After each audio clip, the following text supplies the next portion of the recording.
ചത്തുകിടന്ന പിണറായി വിജയൻ, ചത്തതുപോലെ കിടന്ന VN വാസവൻ, തെരഞ്ഞെടുപ്പിൽ 10-25,000 വോട്ടിന് തോറ്റ P രാജീവ്, ഇതുപോലുള്ള എടുക്കാച്ചരക്കുകൾ എഴുന്നേ നോക്കുമ്പോൾ പിണറായി വിജയൻ എഴുന്നേക്കാൻ പോലും പറ്റാത്ത പിണറായി വിജയൻ വന്നിരുന്നിട്ട് പത്രസമ്മേളനം നടത്തുകയാണ്. നിലപാടിൻ്റെ രാജകുമാരൻ, പട നയിച്ചവൻ നാട് നയിക്കട്ടെ എന്നൊക്കെ പറഞ്ഞ് അധികാരത്തിൽ വന്ന ഒരാളും കൂടെ അല്ലേ ഈ VD സതീശൻ. അങ്ങനെയുള്ള VD സതീശൻ ഈ ഗവൺമെൻറ് അധികാരത്തിൽ വന്ന് 15 ദിവസത്തിനുള്ളിൽ പ്രതിപക്ഷത്തിന് ഈ ഗവൺമെൻറ്റിനെ അടിക്കാനുള്ള വടി ഉണ്ടാക്കി കൊടുക്കുകയാണ്. സ്മാർട്ട് ക്രിയേഷൻസിന് വേണ്ടി ഹാജരായതാണെന്ന് AGക്ക് അറിയാം, പിന്നെ DGPക്ക് അറിയാം, ADGPമാർക്ക് അറിയാം, അവിടുത്തെ പ്രധാനപ്പെട്ട വക്കീലന്മാർക്ക് എല്ലാവർക്കും അറിയാം. അങ്ങനെ അറിയാമെന്നിരിക്കെ ഇയാളെ നിയമിച്ചതിൻ്റെ യുക്തി എന്താ? നമസ്കാരം. ഇടതുപക്ഷത്തിന് ഭരണം പോകാനും വലതുപക്ഷത്തിന് ഭരണം കിട്ടാനും കാരണമായ പ്രധാനപ്പെട്ട ഒരു കേസാണ് രണ്ടാം പിണറായി സർക്കാരിൻ്റെ കാലത്തുണ്ടായിരുന്ന CPM നേതാക്കൾ ഉൾപ്പെട്ട ശബരിമല സ്വർണ്ണക്കൊള്ളക്കേസ്. പോറ്റിയെ കയറ്റിയവൻ ആരപ്പ എന്നൊക്കെയുള്ള പാട്ടൊക്കെ പാടിയാണ് അന്ന് UDF പ്രചാരണം നടത്തിയതും വൻ വിജയം നേടിയതും. പക്ഷേ എല്ലാവരെയും നിരാശപ്പെടുത്തിക്കൊണ്ട്, അത്ഭുതപ്പെടുത്തിക്കൊണ്ട് മിനിഞ്ഞാന്ന് അഡ്വക്കേറ്റ് KB പ്രദീപിനെ ദേവസ്വം കേസുകൾ കൈകാര്യം ചെയ്യുന്ന സ്പെഷ്യൽ ഗവൺമെൻറ് പ്ലീഡറായി നിയമിച്ചുകൊണ്ടുള്ള വാർത്ത പുറത്തു വന്നു. ഇത് വലിയ രീതിയിലുള്ള പ്രതിഷേധത്തിനാണ് ഇടയാക്കിയത്. ദേവസ്വം മന്ത്രിയായ K മുരളീധരൻ മാധ്യമങ്ങളോട് പറഞ്ഞത് അത് മുഖ്യമന്ത്രി VD സതീശൻ്റെ ഒരു അധികാരമായിരുന്നുവെന്നും അദ്ദേഹത്തിന് അതിൻ്റെ ഒരു അധികാരം വിട്ടുകൊടുത്തിരുന്നു, ആരെ നിയമിക്കണം എന്നുള്ളതിൻ്റെ അധികാരം വിട്ടുകൊടുത്തിരിക്കുന്നു എന്നും ഈ പ്രതികളുടെ ദൗർബല്യം അറിയാവുന്ന ഒരാൾ ദേവസ്വം ബോർഡിൻ്റെ അഡ്വക്കേറ്റായി വരുന്നത് നല്ലതല്ലേ എന്നും ചോദിക്കുന്നു. കാരണം ഈ KB പ്രദീപ് കുമാറാണ് ശബരിമല സ്വർണ്ണക്കൊള്ള കേസിൽ പ്രതിയായ സ്മാർട്ട് ക്രിയേഷൻസിന് വേണ്ടി അന്ന് നിയമ പോരാട്ടത്തിനായി രംഗത്തെത്തിയത്. പല തലങ്ങളിൽ നിന്നും ശക്തമായ പ്രതിഷേധം ഉയർന്നതോടുകൂടി മുഖ്യമന്ത്രി രാജി ആവശ്യപ്പെട്ടെന്നും KB പ്രദീപ് രാജിവെച്ചെന്നും കേൾക്കുന്നു. പക്ഷേ അതുകൊണ്ടൊന്നും UDF സർക്കാരിന് മേൽ വീണ ഈ കളങ്കം മാറുമെന്ന് തോന്നുന്നില്ല. വിശ്വാസി സമൂഹത്തിനും പൊതുസമൂഹത്തിനും ഇത് വലിയ രീതിയിലുള്ള ഒരു സംശയത്തിനിടയാക്കിയിട്ടുണ്ട്. എന്താണ് അതിനെക്കുറിച്ച് താങ്കൾക്ക് പറയാനുള്ളത്? ഇതിൽ നമ്മൾ പ്രധാനമായിട്ട് കാണേണ്ട ഒരു കാര്യം, ഈ രണ്ടാം പിണറായി സർക്കാരിനെതിരെയും അതിൻ്റെ ഏതാണ്ട് അവസാന കാലം വരെ ആ സർക്കാരിനെതിരായിട്ടുള്ള സമര പോരാട്ടങ്ങളിൽ ഒരു ചലനവും UDFന് ഉണ്ടാക്കാൻ കഴിഞ്ഞിരുന്നില്ല. അതായത് ഒരു 2024 അധികാരത്തിൽ 2025 തുടക്കം വരെ പോലും, കാരണം 26-നാണല്ലോ തെരഞ്ഞെടുപ്പ്, തുടക്കം വരെ പോലും അവർക്ക് പിന്നെ ഒരു ചലനവും ഒരു പോരാട്ടങ്ങളും സാർത്ഥകമായി LDF സർക്കാരിനെതിരെ ചെയ്യാൻ കഴിഞ്ഞിരുന്നില്ല. നമുക്കറിയാം 2025 തുടക്കത്തിൽ പോലും പിണറായി 3.0 എന്ന് പറഞ്ഞിട്ടുള്ള ചർച്ച വ്യാപകമായിട്ട് നടക്കുകയായിരുന്നു. അപ്പോൾ മൂന്നാമത് പിണറായി വിജയൻ അധികാരത്തിലേക്ക് വരാൻ വേണ്ടിയിട്ട് പിണറായി വിജയൻ തന്നെ LDFനെ നയിക്കുമെന്നുള്ള തീരുമാനം വരുന്നു. അതിൽ ഏറ്റവും പ്രധാനമായി അവർ കൊണ്ടുവന്നൊരു സാധനമായിരുന്നു സോഷ്യൽ എഞ്ചിനീയറിങ്. അതായത് ഈഴവരെ പിടിക്കുക, ക്രിസ്ത്യാനികളെ പിടിക്കുക, നായന്മാരെ പിടിക്കുക.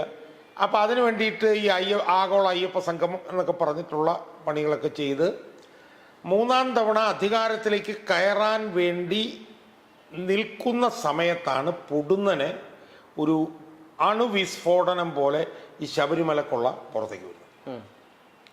നമുക്കറിയാം ഈ ശബരിമല കൊള്ള പോലും യഥാർത്ഥത്തിൽ UDFകാരല്ല പുറത്തേക്ക് കൊണ്ടുവന്നത്. അത് ബഹുമാനപ്പെട്ട ഹൈക്കോടതിയുടെ ദേവസ്വം ബെഞ്ച് സ്വമേധയാ എടുത്തൊരു കേസിൻ്റെ പേരിലാണ് ഇത് പുറത്തേക്ക് വരുന്നത്. എന്നാൽ അത് സമൂഹത്തിൽ വലിയ തോതിലുള്ള ചർച്ചകൾക്ക് ഒക്കെ ഇടയാക്കി. അത് വിശ്വാസി സമൂഹത്തിൻ്റെ ഇടയിലൊക്കെ തന്നെ വലിയ തോതിലുള്ള അസ്വസ്ഥതകൾ ഉണ്ടാക്കി. കാരണം അവരുടെ ഏറ്റവും പ്രധാനപ്പെട്ട ഒരു മഹാക്ഷേത്രമായിട്ടുള്ള ശബരിമലയിൽ ഭക്തർ കൊണ്ടുവന്ന് കാണിക്കയായിട്ടൊക്കെ കൊടുത്ത കോടിക്കണക്കിന് രൂപയുടെ സ്വർണം CPMകാർ പോലും ഇടപെട്ട് അവർ അത് അടിച്ചു മാറ്റി കൊണ്ടുപോയി എന്നുള്ളത് വിശ്വാസികളുടെ ഇടയിലൊക്കെ വലിയ തോതിലുള്ള അസ്വസ്ഥതകൾ ഉണ്ടാക്കി. നമുക്കറിയാം 2025 ഡിസംബറിൽ 9-ാം തീയതി 11-ാം തീയതി നടന്ന പഞ്ചായത്ത് തിരഞ്ഞെടുപ്പിൽ UDF ജയിക്കുമെന്ന് അവർക്ക് പോലും ഒരു തോന്നലുണ്ടായിരുന്നില്ല. എന്നാൽ അവരെല്ലാവരെയും ഞെട്ടിച്ചുകൊണ്ട് സമഗ്രമായൊരു വിജയം UDFന് പഞ്ചായത്ത് തിരഞ്ഞെടുപ്പ് കിട്ടാനുള്ള ഏക കാരണം, പിന്നീട് നിയമസഭാ തെരഞ്ഞെടുപ്പിലാണ് UDF ജയിച്ചപ്പോൾ വേറെ പല കാരണങ്ങളും ഉണ്ടായത്.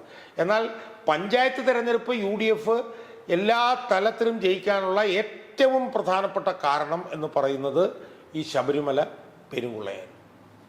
അല്ല, നമ്മൾ തന്നെ ഒരു 19ഓളം വീഡിയോകൾ അതുമായി ബന്ധപ്പെട്ട് ചെയ്തിരുന്നു. അതെ, ആ ഇലക്ഷന് മുമ്പ്.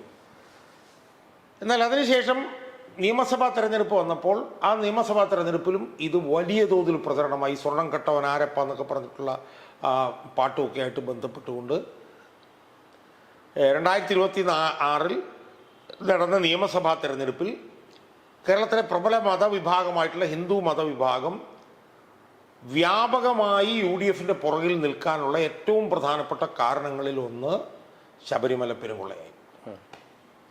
നമുക്കറിയാം, ശബരിമല പെരുങ്കൊള്ള വന്ന സമയങ്ങളിൽ ഏറ്റവും ശക്തമായി ആ വിഷയം ഉയർത്തുകയും പുതിയ സർക്കാർ വന്നാൽ ഇതിൽ എല്ലാ പ്രതികളെയും സമയബന്ധിതമായി അറസ്റ്റ് ചെയ്ത് നിയമത്തിന് മുന്നിൽ കൊണ്ടുവരികയും എന്ന് ആവർത്തിച്ച് പറഞ്ഞുകൊണ്ടിരുന്നത് പ്രതിപക്ഷ നേതാവായിട്ടുള്ള ശ്രീമാൻ VD സതീശനായി. എന്നാൽ അധികാരത്തിൽ വന്ന് 1-2 ആഴ്ച കഴിഞ്ഞിട്ടും അത് സംബന്ധിച്ചുള്ള അനക്കമൊന്നും ഉണ്ടായില്ല. എന്നാൽ പോലും അത് സാരില്ല, അത് വരും, അതിനെക്കുറിച്ചുള്ള അന്വേഷണങ്ങൾ വരും, എന്തായാലും ഹൈക്കോടതി അന്വേഷിച്ചുകൊണ്ടിരിക്കുകയല്ലേ എന്നൊക്കെയുള്ള പരാമർശങ്ങൾ വന്നുവെങ്കിലും ഈ സ്വർണ്ണക്കൊള്ളയിലെ പ്രതികളെ കണ്ടുപിടിക്കാൻ UDF പ്രതിജ്ഞാബദ്ധമാണ് എന്നാണ് പൊതു സമൂഹവും പ്രത്യേകിച്ച് സ്പെസിഫിക്കലി ഹിന്ദു മതവിഭാഗവും വിശ്വസിച്ചിരുന്നത്. ആ വിശ്വാസത്തിന്റെ അടിസ്ഥാനത്തിലാണ് പതിവിൽ നിന്നും വിരുദ്ധമായി അവർ വ്യാപകമായി ഈ കഴിഞ്ഞ നിയമസഭാ തെരഞ്ഞെടുപ്പിൽ UDFന് വോട്ട് ചെയ്യുകയും ചെയ്തു. ഇന്നലെ ഒരു ചാനൽ ചർച്ചയിൽ ശ്രീമാൻ ശ്രീജിത്ത് പണിക്കർ പറഞ്ഞതുപോലെ കേരളത്തിലെ വിശ്വാസി സമൂഹത്തിൻ്റെ മുഖത്ത് കാർക്കിച്ച് തുപ്പുന്ന ഒരു തീരുമാനം ഈ കഴിഞ്ഞ ദിവസം UDF സർക്കാരിൽ നിന്ന് ഉണ്ടായി. ഇപ്പോൾ അത് പിൻവലിച്ചിട്ടുണ്ട്. പിൻവലിച്ച കാര്യത്തിലേക്ക് നമുക്ക് വരണം. നമ്മൾ ആദ്യം ഈ വിഷയം ഒന്ന് എടുത്തു നോക്കി. എടുക്കുമ്പോൾ നമുക്ക് കാണാൻ കഴിയുന്നത് ഈ സർക്കാരിനെ അധികാരത്തിൽ കൊണ്ടുവന്ന ഏറ്റവും പ്രധാനപ്പെട്ട ഒരു വിഷയം. ആ വിഷയത്തിൽ ഏറ്റവും പ്രധാനപ്പെട്ട ഒരു പ്രതിക്ക് വേണ്ടി, അതാണ് സ്മാർട്ട് ക്രിയേഷൻസ്. സ്മാർട്ട് ക്രിയേഷൻസ് ആണ് ഈ കംപ്ലീറ്റ് കൃത്രിമവും നടത്തിയിട്ടുള്ളത്. ഈ സ്വർണ്ണപ്പാളി അവിടെ കൊണ്ടുപോയി അത് സ്വർണ്ണം പൂശി സ്വർണ്ണം ഉരുക്കി കംപ്ലീറ്റ്. ഇതിലേറ്റവും പ്രധാനപ്പെട്ട പ്രതികളിൽ ഏറ്റവും പ്രധാനപ്പെട്ടത് സ്മാർട്ട് ക്രിയേഷൻസ് ആണ് എന്ന് നമുക്ക് പറയേണ്ടി വരും. ആ സ്മാർട്ട് ക്രിയേഷൻസിന് വേണ്ടി കേരള ഹൈക്കോടതിയിൽ ഹാജരായ KB പ്രദീപ്, അന്ന് അദ്ദേഹം ഹാജരായപ്പോൾ എന്താ ചെയ്തത്? അദ്ദേഹം വളരെ ശക്തമായി സ്മാർട്ട് ക്രിയേഷൻസിന് വേണ്ടി അദ്ദേഹം വാദിച്ചു. ഒരു തെറ്റും അവർ ചെയ്തിട്ടില്ല, അവരതിനകത്ത് കുരുക്കാണെന്ന് പറഞ്ഞ് വാദിച്ചു. ഹൈക്കോടതിയിൽ വാദിച്ചു. കൊല്ലം വിജിലൻസ് കോടതിയിലും അദ്ദേഹം ശക്തമായി വാദിച്ചു. ഈ വാദങ്ങളെല്ലാം നടന്നിട്ടും ഈ വാദങ്ങളൊക്കെ ശുദ്ധ അസംബന്ധമാണ് എന്ന് പറഞ്ഞ ഹൈക്കോടതിയും വിജിലൻസ് കോടതിയും ഈ KB പ്രദീപ് എന്ന് പറഞ്ഞിട്ടുള്ള ഈ അഭിഭാഷകന്റെ വാദങ്ങൾ മുഖവിലക്കെടുക്കാതെ അല്ലെങ്കിൽ തള്ളിക്കളഞ്ഞുകൊണ്ട് ഈ 2 കോടതികളും ഈ പങ്കജ് ഭണ്ഡാരി എന്ന് പറഞ്ഞ സ്മാർട്ട് ക്രിയേഷൻസിൻ്റെ ഉടമസ്ഥനെ ഈ കേസിൽ പ്രതിയാക്കുകയാണ് ചെയ്തത്. അയാൾ കുറേ ആൾ ജയിലിൽ കിടക്കുകയും ചെയ്തത്. അവസാനം എല്ലാ പ്രതികളും ജാമ്യത്തിൽ പോയപ്പോൾ അതിൻ്റെ കൂട്ടത്തിൽ അയാൾ പോവുകയും ചെയ്തു. അയാളെ എന്താണ് ഈ സർക്കാർ ചെയ്തത്? നമ്മൾ ഇപ്പം രാജി മേടിക്കാനൊക്കെ തീരുമാനിച്ച സാഹചര്യത്തിൽ നമ്മളതൊന്ന് വിശദമായിട്ടൊന്ന് പരിശോധിക്കണം. എന്താ ചെയ്തത്? ദേവസ്വം ബോർഡിൻ്റെ അഭിഭാഷകനാക്കുകയല്ല ചെയ്തത്. ദേവസ്വം വകുപ്പിൻ്റെ അഭിഭാഷകനായി അയാൾക്ക് വേണ്ടി പ്രത്യേക ഒരു തസ്തിക സൃഷ്ടിച്ച് സ്പെഷ്യൽ ഗവൺമെൻറ് പ്ലീഡർ എന്ന് പറഞ്ഞ്, സ്പെഷ്യൽ ഗവൺമെൻറ് പ്ലീഡർ ഈ ഫോറസ്റ്റ് വകുപ്പിനും ടാക്സ് വകുപ്പിനും ഒക്കെ ഉണ്ട്. പക്ഷേ ദേവസ്വം വകുപ്പിന് അങ്ങനൊന്നും ഉണ്ടായിരുന്നില്ല. എന്നാൽ ഇവിടെ അയാൾക്ക് വേണ്ടി ഒരു പ്രത്യേക തസ്തിക സൃഷ്ടിച്ച് ആ തസ്തികയിൽ അയാളെ നിയമിച്ചുകൊണ്ട് പിന്നെ ഉത്തരവിറക്കുകയാണ് UDF സർക്കാർ ചെയ്തത്. ഇതിപ്പം എൻ്റെ ഒരു ബുദ്ധിജീവി സുഹൃത്തുണ്ട്, അദ്ദേഹം എന്നോട് തർക്കിക്കുകയായിരുന്നു. ഇത് പിൻവലിച്ചില്ലേ, ഇത് പിന്നെ രാജി വാങ്ങി. അങ്ങനെയല്ല, ഒരു കൊലപാതകം ചെയ്തതിന് ശേഷം നമ്മൾ പശ്ചാത്തപിച്ചിട്ട് കാര്യമുണ്ടോ? അതുകൊണ്ട് കാര്യമില്ലല്ലോ. അപ്പോൾ ഇതിനെ നമ്മൾ ലളിതമായി തള്ളിക്കളയരുത്. കാരണം ഈ KB പ്രദീപ് എന്ന് പറഞ്ഞ ആള് അയാൾ സ്മാർട്ട് ക്രിയേഷൻസിന് വേണ്ടിയാണ് വാദിച്ചതെന്നുള്ളത് ഹൈക്കോടതിയിലെ ഏതൊരു പുൽക്കൊടിക്ക് പോലും അറിയാവുന്ന കാര്യമാണ്. സ്മാർട്ട് ക്രിയേഷൻസ് ഈ ശബരിമല കൊള്ളയിൽ ഏറ്റവും പ്രധാനപ്പെട്ട പ്രതിയാണെന്നുള്ളത് ഇത് നഴ്സറി പിള്ളേർക്ക് പോലും അറിയാവുന്ന കാര്യമാണ്. സ്വാഭാവികമായും അങ്ങനെ ഒരാളെ ദേവസ്വം വകുപ്പിൻ്റെ സ്പെഷ്യൽ ഗവൺമെൻറ് പ്ലീഡറായി നിയമിക്കുക എന്ന് പറഞ്ഞാൽ അത് ജാഗ്രത കുറവാണോ? അത് തിരുത്തിയാൽ തീരുന്ന വിഷയമാണോ? ഒരിക്കലുമാണെന്ന് എനിക്ക് തോന്നുന്നില്ല. കാരണം എന്താ, ഹൈക്കോടതിയിൽ AGയുടെ ഓഫീസുണ്ട്, ഹൈക്കോടതിയിൽ DGPയുടെ ഓഫീസുണ്ട്, അഡീഷണൽ അഡ്വക്കേറ്റ് ജനറൽ ഓഫീസുണ്ട്.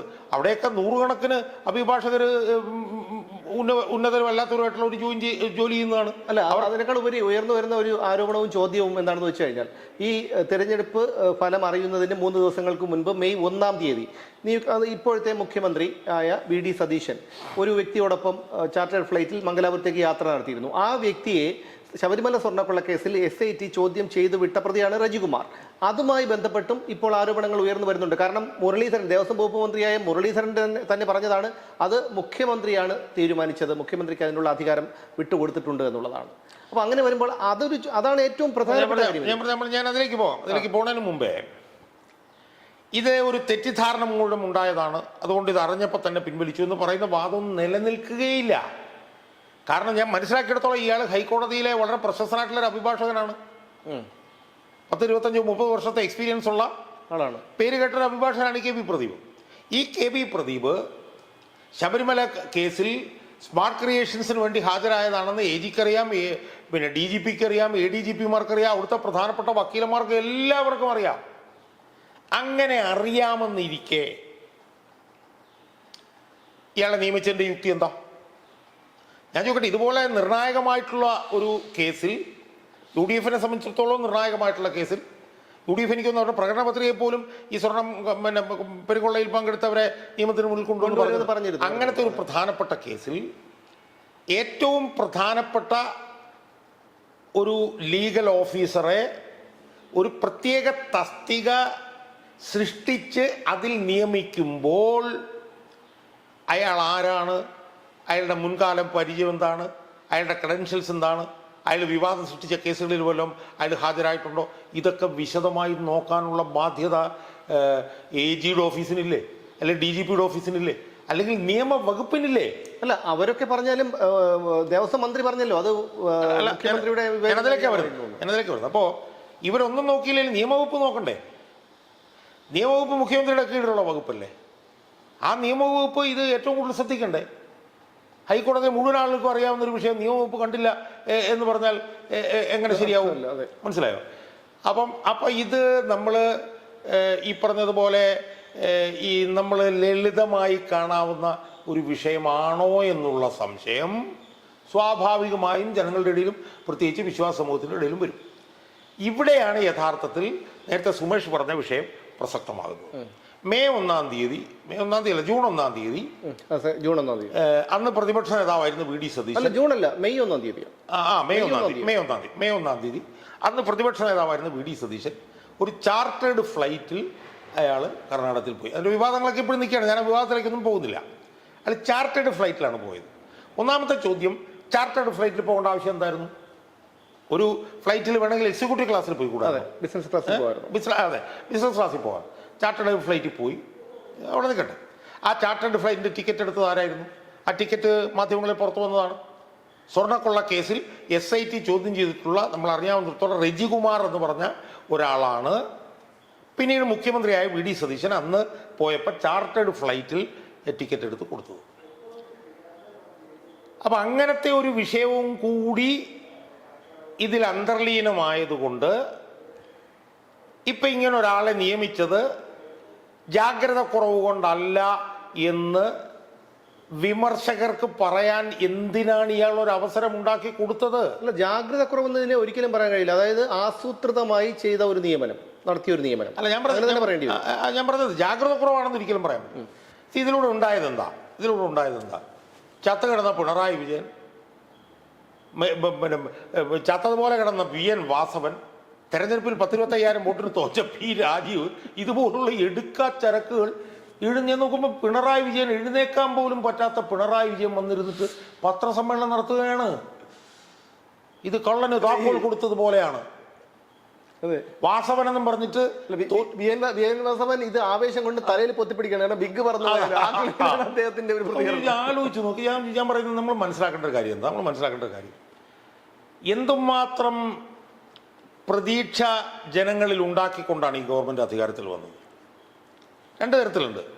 ഒന്ന്, ഈ ഗവൺമെൻറ് അധികാരത്തിൽ വരാൻ വേണ്ടി മുഖമില്ലാത്ത ലക്ഷക്കണക്കിന് ആളുകൾ പ്രവർത്തിച്ചിട്ടില്ലേ? ഇപ്പം എൻ്റെ ഒന്നും കാര്യമൊക്കെ പോട്ടെ, അടിത്തട്ടിൽ എത്രയോ ലക്ഷക്കണക്കിന് ആളുകൾ ഈ സാമൂഹ്യ മാധ്യമങ്ങളിലൂടെയൊക്കെ പടപൊരുതിയിട്ടാണ് ഈ ഗവൺമെൻറ് അധികാരത്തിൽ വന്നത്. ഒന്ന്. രണ്ട്, നിലപാടിൻ്റെ രാജകുമാരൻ, പട നയിച്ചവൻ നാട് നയിക്കട്ടെ എന്നൊക്കെ പറഞ്ഞ് അധികാരത്തിൽ വന്ന ഒരാളും കൂടെ അല്ലേ ഈ വി ഡി സതീശൻ. അങ്ങനെയുള്ള വി ഡി സതീശൻ ഈ ഗവൺമെൻറ് അധികാരത്തിൽ വന്ന് 15 ദിവസത്തിനുള്ളിൽ പ്രതിപക്ഷത്തിന് ഈ ഗവൺമെൻറ്റിനെ അടിക്കാനുള്ള വടി ഉണ്ടാക്കി കൊടുക്കുകയാണ്.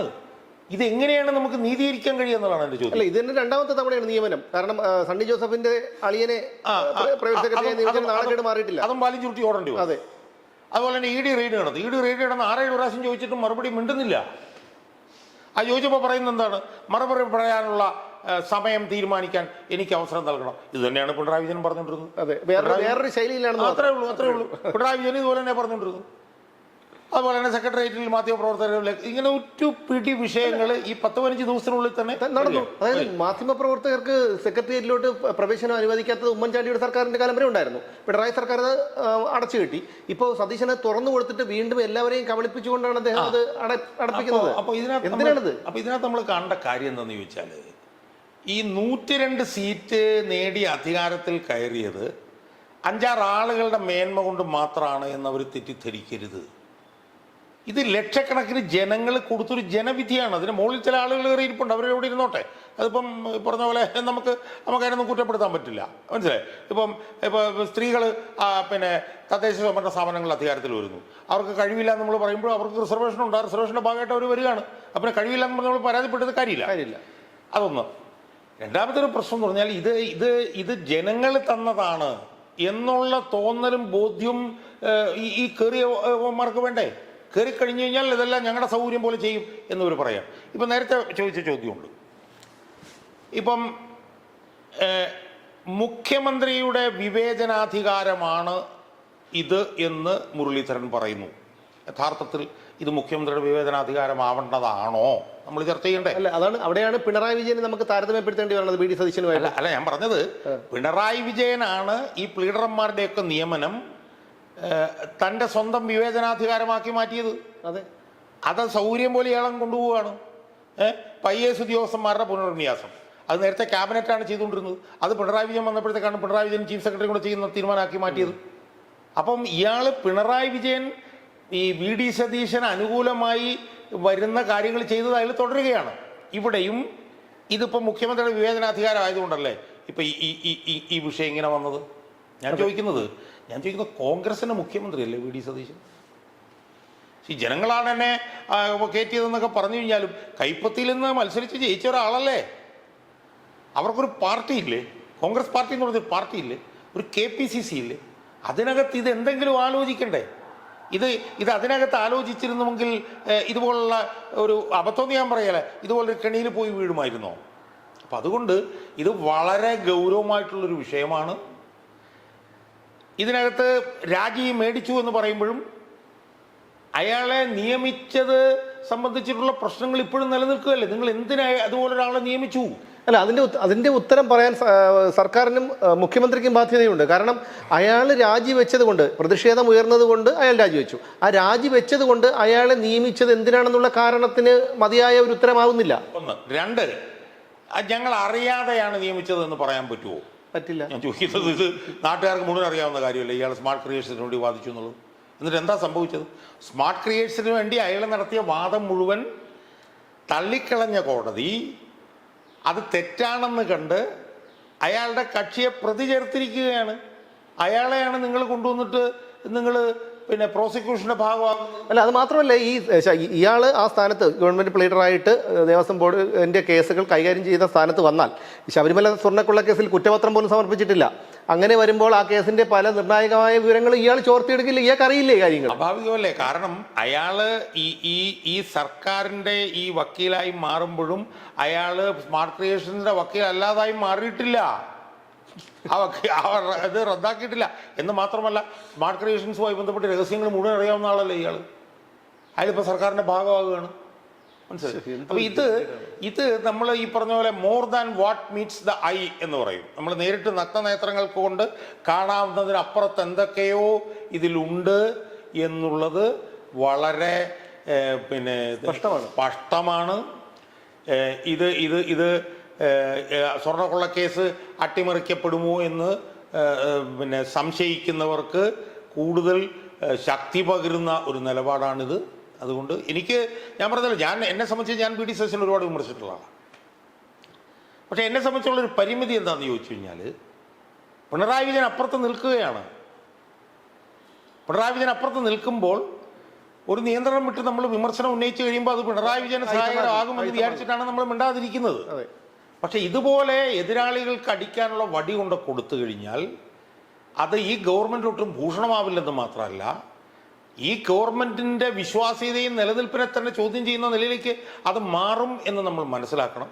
അതുകൊണ്ട് എനിക്ക് ഈ അഭിമുഖം അവസാനിപ്പിക്കുന്നതിനും എനിക്ക് പറയാനുള്ളൊരു കാര്യം എന്ന് പറഞ്ഞാൽ, ഇതുപോലത്തെ ഉള്ള നിർണായകമായിട്ടുള്ള തീരുമാനങ്ങളെല്ലാം ഒറ്റയ്ക്കെടുക്കുന്നത് അവസാനിപ്പിക്കണം കോൺഗ്രസ്സുകാർ. പിണറായി വിജയൻ ഇതുപോലുള്ള തീരുമാനങ്ങളെല്ലാം ഒറ്റയ്ക്ക് എടുത്തുകൊണ്ടാണ് ഇപ്പോൾ 29 സീറ്റിൽ അവിടെ മൂലയ്ക്ക് ഇരിക്കുന്നത്.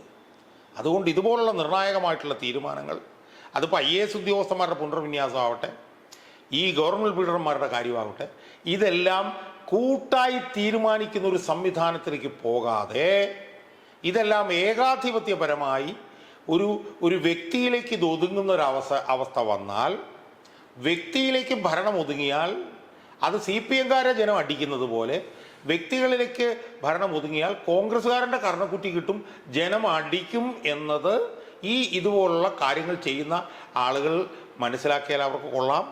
നീതി നടപ്പിലാകുമെന്ന് വിചാരിച്ചുകൊണ്ടാണ് ഈ ഗവൺമെന്റിനെ ഇത്രയും ഭൂരിപക്ഷത്തിൽ അധികാരത്തിൽ. മാത്രമല്ല, ഈ ജനം അടിക്കുമ്പോൾ CPM-കാരൊക്കെ DYFI-കാരെ കുറച്ച് ചട്ടമ്പികളായതുകൊണ്ട് അവർ തിരിച്ചടിക്കുകയോ അല്ലെങ്കിൽ എന്തെങ്കിലുമൊക്കെ ചെയ്യും. കോൺഗ്രസ്സുകാർക്ക് അതിനുള്ള ആവതില്ല, അടി നിന്ന് കൊള്ളാനേ പറ്റുള്ളൂ. അപ്പൊ അതുകൊണ്ട് ഇതൊക്കെ ഒരു തിരിച്ചറിവായി ഇതൊക്കെ നന്നായി ചെയ്താൽ കൊള്ളാം. ചെയ്തില്ലെങ്കിൽ പഴയ പോലത്തെ സാഹചര്യം. ഇപ്പം ഞാൻ ചോദിക്കട്ടെ, ഇപ്പം ബെന്നി എന്താണ് സണ്ണി ജോസഫിൻ്റെ അളിയനെ അഡീഷണൽ പ്രൈവറ്റ് സെക്രട്ടറി ആക്കി.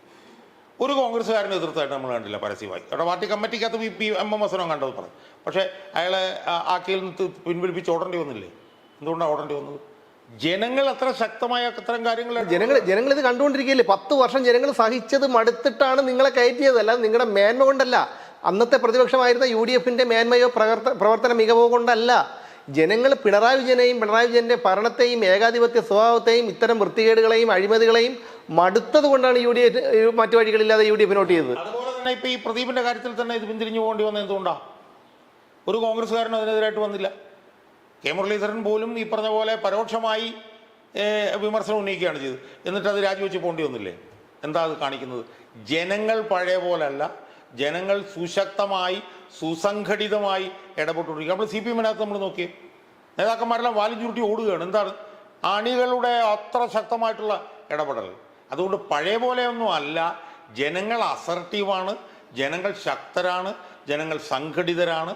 അത് ഈ വി.ഡി. സതീശനെപ്പോലുള്ള ആളുകൾ മനസ്സിലാക്കി തെറ്റിതിരുത്തി നല്ലൊരു ഭരണം കാഴ്ചവെച്ചാൽ അവർക്ക് നല്ലത്.